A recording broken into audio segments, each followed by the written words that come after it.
Hello दोस्तों, नमस्कार। मेरा नाम है टिंकू और आप लोगों का स्वागत है हमारे चैनल दुनिया क्राइम की कहानी को आगे बढ़ाते हुए आज की कहानी में हम एक ऐसे शख्स के बारे में जानेंगे जो अचानक से गायब हो जाता है और करीब 8 साल के बाद वो एक 6 फीट के गहरे गड्ढे में मिलता है। कैसे वह 6 फीट के गड्ढे में पहुंचता है और कैसे पुलिस के द्वारा इस पूरे वारदात का खुलासा किया जाता है। क्या रही होगी इसके मर्डर के पीछे की कहानी, जानेंगे सारे की सारी बातें आज की अपनी कहानी में। तो बने रहिए आज की हमारी कहानी में। उससे पहले अगर आप हमारे चैनल पर नए हैं तो चैनल को सब्सक्राइब करना।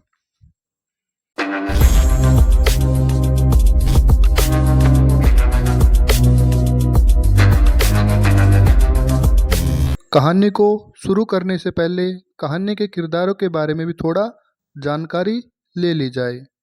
आज की कहानी का मुख्य मास्टरमाइंड कमल सिंगला है। कमल सिंगला पैसे से एक बिजनेसमैन है और वह मकान बनाते समय बजरी, रोड़ी, सीमेंट, कंक्रीट आदि सामानों का लेन देन किया करता था। कमल सिंगला राजस्थान के अलवर जिले का रहने वाला था। काम भी ऐसा होने की वजह से वह कई बार अलग अलग शहरों में, अलग अलग राज्यों में जाया किया करता था। उसी प्रकार कमल एक बार काम के सिलसिले में अलवर के ही टपुकड़ा गांव में जाता है। टपुकड़ा गांव में काफ़ी बार आना जाना होने की वजह से 2010 में कमल की निगाह एक खूबसूरत लड़की पर पड़ती है। उस लड़की का नाम शकुंतला था। शकुंतला को देखते ही कमल के दिल में शकुंतला के लिए प्यार उमड़ पड़ता है। फिर वह शकुंतला को पाने के लिए जी तोड़ कोशिश करने लग जाता है। तब उसके दिमाग में एक प्लान आता है। शकुंतला का एक छोटा भाई था जिसका नाम राजू था। कमल ने राजू के जरिए शकुंतला तक पहुंचने का प्लान बनाया। कमल ने राजू के साथ दोस्ती की, उसके साथ उठने बैठने लगा और उसके साथ घर तक जाना हो गया। जैसे ही कमल शकुंतला के घर पर पहुंचता तो शकुंतला के साथ भी वह शुरू शुरू में तो थोड़ी बहुत बातें की, लेकिन कमल के दिल में शकुंतला के लिए पहले से ही प्यार था। तो कुछ समय के बाद कमल और शकुंतला दोनों प्यार के गुलाब में आ गए। कमल और शकुंतला प्यार का इजहार हुआ और वो दोनों एक साथ जब टाइम मिलता अकेले में अपना टाइम बिताया करते थे। ऐसा कुछ दिनों तक चला, कुछ महीनों तक चला। लेकिन प्यार एक ऐसी चिड़िया का नाम है जो कभी ना कभी किसी भी वक्त हर किसी की नज़र से नहीं बच सकती। तो इस रिश्ते में भी कुछ ऐसा ही हुआ। कमल और शकुंतला के प्यार के चर्चे शकुंतला के परिवार तक पहुंच जाते हैं, जिसका विरोध शकुंतला के परिवार वालों ने काफ़ी हद तक किया। फिर शकुंतला और कमल की शादी की बात चली, लेकिन उन दोनों की कास्ट अलग अलग होने की वजह से शकुंतला के परिवार वाले इस शादी को लेकर नाराज थे, जिसके लिए शकुंतला की शादी को लेकर शकुंतला के पिता ने लड़का देखना शुरू कर दिया। और काफ़ी लड़के देखने के बाद 8 फरवरी 2011 को शकुंतला की शादी दिल्ली में रहने वाले एक 21 साल के लड़के रवि कुमार से कर दी जाती है। जैसे ही इसकी खबर कमल को पता चलती है तो कमल के पैरों तले से ज़मीन खिसक जाती है, क्योंकि कमल और शकुंतला दोनों एक दूसरे को बेहद जी जान से प्यार करते थे और वो एक दूसरे को पाने के लिए कुछ भी कर जाने को तैयार थे। लेकिन सब कुछ इतनी जल्दी हुआ कि ना तो कमल को कुछ समझ में आया और ना ही शकुंतला को। फिर उसके बाद शादी के अगले दिन ही 9 फरवरी 2011 को शकुंतला अपनी तबीयत का बहाना बनाकर अपने मायके टपुकड़ा में वापस आ जाती है। फिर वह हफ्ते या फिर 10 दिन तक अपने मायके में रहती है। फिर उसके बाद वह अपने ससुराल दिल्ली लौट जाती है। इतना होने के बाद शकुंतला और कमल का आना जाना काफ़ी हद तक कम हो गया था और इसी वजह से ही शकुंतला के परिवार ने शकुंतला की शादी इतनी जल्दी करने का फैसला लिया कि शकुंतला के कंधों पर जिम्मेदारी आएगी। इज्जत के डर से और एक नया परिवार होने की वजह से वह कमल को कुछ समय के बाद भूल जाएगी। लेकिन शकुंतला और कमल जो थे वो दोनों एक साथ जीने मरने की कसम खा चुके थे, तो उस वजह से शकुंतला कमल को भूलना नहीं चाहती थी। 22 मार्च 2011 की दोपहर करीब 12 बजे रवि और शकुंतला दिल्ली में अपनी बहन के घर पर जाने का प्लान बनाते हैं। वो 12 बजे के समथिंग अपने घर से निकलते हैं और दिल्ली के कापसेड़ा इलाके में उसकी बहन रहा करती थी। तो रवि और शकुंतला अपनी कार को अपने घर से निकालकर कापासहेड़ा की तरफ चल पड़ते हैं।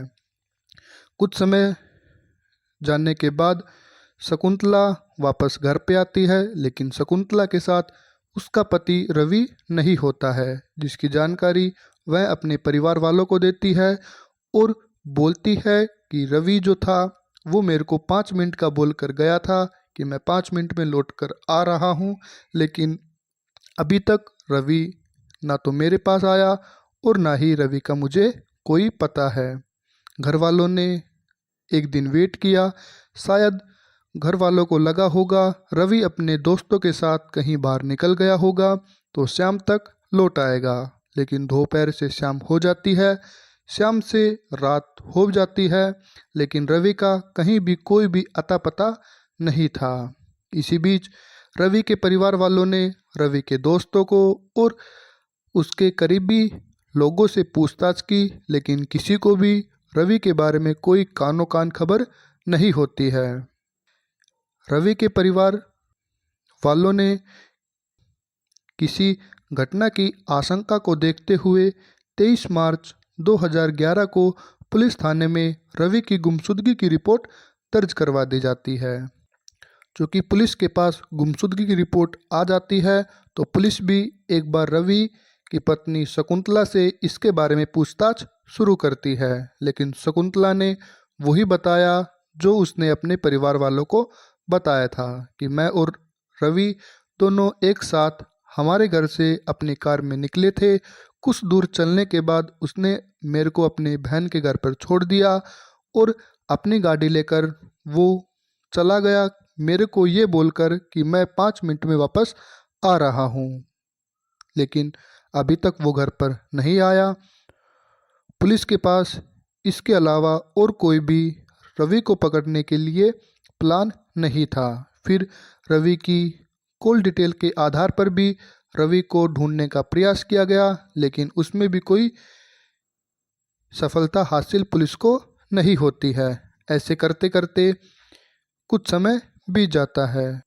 पुलिस को अपने मुखबिर के जरिए शकुंतला और कमल के रिश्ते के बारे में भी मालूम चल जाता है।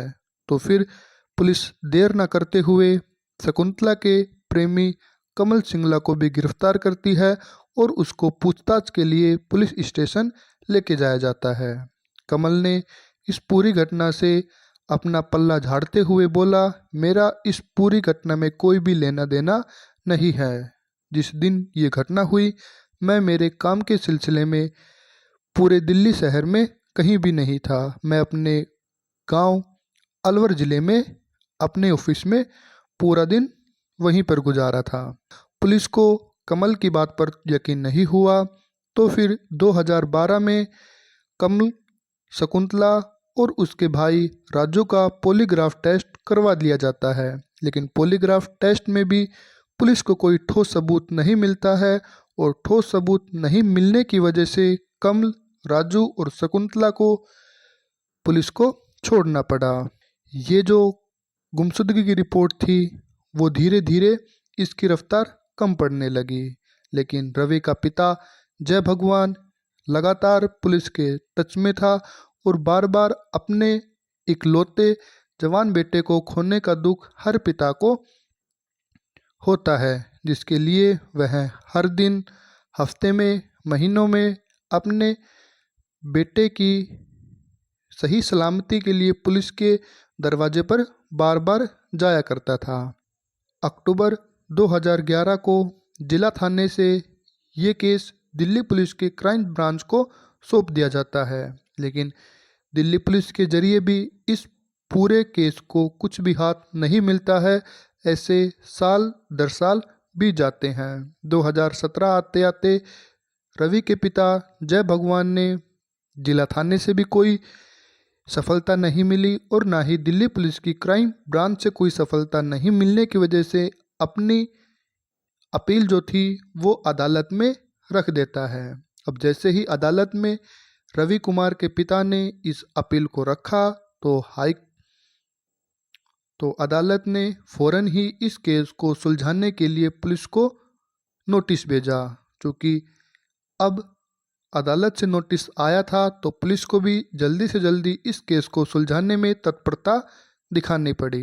फिर से शकुंतला और राजू का ब्रेन मैपिंग टेस्ट करवाया जाता है, लेकिन शकुंतला और राजू के ब्रेन मैपिंग टेस्ट में कुछ भी ठोस सबूत नहीं मिलता है।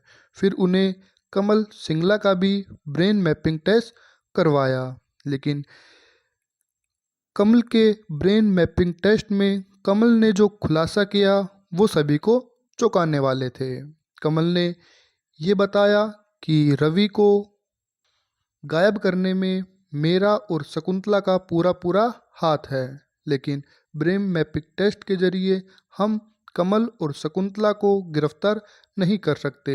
कोई ठोस सबूत नहीं होने की वजह से कमल और शकुंतला को छोड़ दिया जाता है, लेकिन पुलिस की नज़र लगातार कमल और शकुंतला पर बनी हुई थी। फिर पुलिस ने कमल को इसी शहर में रहने के लिए बाध्य किया, लेकिन कमल जो था वो किसी तरह अपनी प्रेमिका शकुंतला के साथ इस शहर को छोड़कर चला जाता है। फिर पुलिस इन दोनों को खूब तलाशती है, लेकिन तलाशने के बाद भी वो दोनों पूरे शहर में कहीं भी नहीं मिलते हैं। फिर आते आते 2019 आ जाती है। इसी के साथ पुलिस ने शकुंतला पर 50,000 के करीब इनाम की रकम भी रख दी, लेकिन शकुंतला का कोई भी अता पता नहीं होता है। 27 दिसंबर 2019 की शाम करीब 4 बजे पुलिस को अपने मुखबिर के जरिए शकुंतला की लोकेशन का पता चलता है, जो कि एक अलवर के शालीमार कॉलोनी में रहा करती थी। फिर पुलिस ने अपने ऑपरेशन को सक्सेस करने के लिए इस ऑपरेशन को रात में करने का प्लान बनाया। दिन में अगर पुलिस उस कॉलोनी में जाती तो शायद शकुंतला चौकन्नी हो जाती और वो भाग निकलने में कामयाब हो जाती, लेकिन पुलिस ने रात का प्लान बनाया तो डोर टू डोर जाकर शालीमार कॉलोनी की हर घर को तलाश किया। कुछ घंटे तलाश करने के बाद शकुंतला पुलिस के हाथों में आ जाती है। फिर शकुंतला को पुलिस थाने लेके जाया जाता है और इस पूरे हत्याकांड के बारे में पूछा जाता है। कुछ देर पूछने के बाद शकुंतला अपनी हथियार डाल देती है और पूरी कहानी बयां कर देती है। कहानी कुछ इस प्रकार थी जिसको सुनने के बाद आप भी अपने कानों पर विश्वास नहीं कर पाओगे कि क्या कोई इंसान इस हद तक भी जा सकता है। शकुंतला ने कुछ इस प्रकार से बताया, मैं और कमल हम दोनों एक दूसरे को बहुत ही प्यार करते थे, लेकिन हमारे प्रेम हमारे परिवार वालों को सहन नहीं हुआ, जिसकी वजह से मेरी शादी 2011 में रवि नाम के लड़के जो कि दिल्ली में रहता था उससे कर दी जाती है। मैं इस शादी से कतई भी खुश नहीं थी, जिसकी सूचना मैंने कमल को अपने फ़ोन के जरिए बता दी थी, लेकिन कमल ने मेरे को समझाया कि तू शादी कर ले, मौका मिलते ही हम दोनों भागकर शादी कर लेंगे और अपना एक अलग जीवन बसा लेंगे।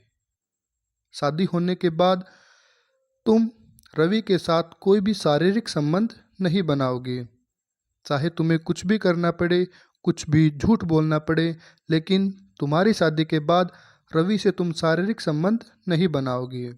तो 8 फरवरी 2011 को मेरी शादी हो जाती है और 9 फरवरी 2011 को मैं अपने घर पर वापस आ जाती हूँ, किसी बीमारी का बहाना बनाकर। फिर मैं अपने घर पर 10 से 15 दिन ठहरती हूँ और फिर मेरे घर वालों के ज़्यादा समझाने के बाद मैं अपने ससुराल दिल्ली वापस आ जाती हूँ। वहाँ पर मेरा पति रवि मेरा इंतज़ार कर रहा था, तो मैंने रवि को अपने शारीरिक संबंधों के बारे में कुछ इस प्रकार से बताया कि मैंने एक मन्नत मांगी हुई थी कि अपनी शादी ठीक से हो जाएगी तो हम करीब 1 महीने तक कोई भी ऐसा शारीरिक संबंध नहीं बनाएंगे, जिसके लिए रवि कुमार राजी हो जाता है अपने वैवाहिक संबंध को अच्छा करने के लिए। कमल ने मेरे को फ़ोन किया और मेरे को बताया कि अगर हमको एक होना है तो रवि को अपने रास्ते से हटाना पड़ेगा, जिसके लिए मैं तैयार हो जाती हूँ। उसके प्लान के मुताबिक उसने इतना बोला कि तुम रवि को किसी बहाने से उसके घर से बाहर लेकर आओ, आगे की जो कहानी है वो मैं अपने आप कर दूंगा। इसी के साथ मैं 22 मार्च 2011 को रवि को उसकी बहन का बोलकर घर से निकल पड़ती हूँ। फिर कुछ दूर चलने के बाद किसी चौक पर कमल भी हमसे टकरा जाता है और कमल इस तरह से अजनबी का बिहेव करता है कि रवि को कुछ भी शक नहीं होता है कि मैं और कमल एक दूसरे को काफ़ी सालों से जानते थे। मैंने रवि को केवल ये बताया ये मेरा रिश्तेदार है और मेरे गांव का है, जिसकी वजह से रवि ने अपनी कार में कमल को बैठा लेता है। बैठाने के बाद हम दिल्ली में उसकी बहन रह रही उसके घर पर पहुंच जाते हैं और मैं उसकी बहन के घर के दरवाजे पर आ जाती हूँ, लेकिन कार में कमल और रवि दोनों बैठे हुए थे। क्योंकि कमल मेरे को जानता था, ये सूचना रवि को उसके ज़रिए मिल जाती है, तो रवि और कमल एक दूसरे को बात कर रहे थे। तो कमल ने रवि को बताया कि शकुंतला मेरी पहले दोस्त होने की वजह से मेरे को उसकी प्राइवेट लाइफ के बारे में थोड़ी बात करनी है। मेरे को आप 5 मिनट दो, 5 मिनट के बाद आप वापस इसी लोकेशन पर आ जाना। जिसके लिए रवि राजी हो जाता है और वह कमल को लेकर निकल पड़ता है सड़क की ओर। फिर कुछ समय चलने के बाद कमल रवि को एक सुनसान जगह पर लेके जाया जाता है। उस सुनसान जगह पर कमल का ड्राइवर गणेश पहले से ही मौजूद था, जो कि इस पूरे हत्याकांड का तीसरा आरोपी था। कमल ने अपने ड्राइवर गणेश को इस हत्याकांड को करने के लिए करीब 70,000 रुपये दिए थे। गणेश उस सुनसान जगह पर कमल का वेट कर रहा था। कमल ने गणेश को पहले ही बोल दिया था कि ऐसे मैं एक लड़के को लेके आऊँगा और उसका हमें कत्ल करना है। फिर वो उस जगह पर पहुँचते हैं जिस जगह पर गणेश पहले से ही उन दोनों का वेट कर रहा था। फिर गणेश को भी उस कार में बैठाया जाता है कमल के जरिए। फिर कार चलने लगती है। पिछली सीट पर गणेश बैठा होने की वजह से पीछे से रवि का गला दबाकर हत्या कर दी जाती है। हत्या करने के बाद फिर रवि की लाश के करीब 20 से 25 टुकड़े किए जाते हैं और फिर वो रवि की लाश को अपनी गाड़ी में डालकर राजस्थान की ओर निकल पड़ते हैं। जैसे जैसे वो राजस्थान के करीब आ रहे थे, वैसे वैसे कमल एक एक टुकड़ा करके रवि को फेंक रहा था ताकि पुलिस को रवि की लाश ना मिल सके। और फिर वो राजस्थान के अलवर ज़िले में आने के बाद अपने ऑफिस के सामने एक सुनसान जगह पर रवि की लाश का एक बड़ा टुकड़ा 6 से 7 फीट गड्ढे में दफना दिया जाता है। इतना सुनने के बाद पुलिस रवि को तलाशने के लिए उस सुनसान जगह पर निकल पड़ती है। लेकिन सुनसान जगह पर जाने के लिए, उस लोकेशन का पता करने के लिए पुलिस के पास कमल का होना जरूरी था। कुछ दिन बीत जाने के बाद पुलिस गणेश और कमल को एक जगह से गिरफ्तार करती है और पूरी कहानी पुलिस के सामने पहले से ही शकुंतला ने रख दी थी। तो शकुंतला, कमल और गणेश को कार में बैठाकर उस लोकेशन पर लेके जाया जाता है जहां पर रवि की बॉडी को दफनाया था। कुछ खुदाई करने के बाद 25 से 30 हड्डी रवि की उस 6 से 7 फीट गहरे गड्ढे में मिल जाती है। क्योंकि मारने वाला भी पुलिस के हाथ में था और मरने वाले की लाश के कुछ सबूत भी अब पुलिस को मिल चुके थे, तो इस पूरी कहानी को सुलझाने के लिए इतने सबूत काफ़ी थे। सभी ने अपना गुनाह कबूल कर लिया। ऐसे रवि कुमार ने अपनी जीवन लीला को समाप्त किया। अपनी धोखेबाज पत्नी की वजह से रवि ने अपना जीवन त्याग दिया। तो आज की कहानी में आपने जाना कैसे एक धोखेबाज पत्नी ने अपने विश्वास पात्र पति को अपने ही प्रेमी से मरवा दिया। आज शकुंतला, गणेश और कमल जेल की सलाखों के पीछे हैं और जेल की हवा खा रहे हैं। तो आज की कहानी में इतना ही। बने रहिए हमारी कहानी के साथ में। और अगर आप इस चैनल पर नए हैं तो चैनल को सब्सक्राइब करना। और अगर आपको हमारी कहानी अच्छी लगी तो इस वीडियो को लाइक करना और अपनी राय कमेंट बॉक्स में कमेंट करना कि आखिरकार में उनके द्वारा किया गया ये कदम किस हद तक सही था। स्वस्थ रहिए, सुरक्षित रहिए, घर पर रहिए। धन्यवाद।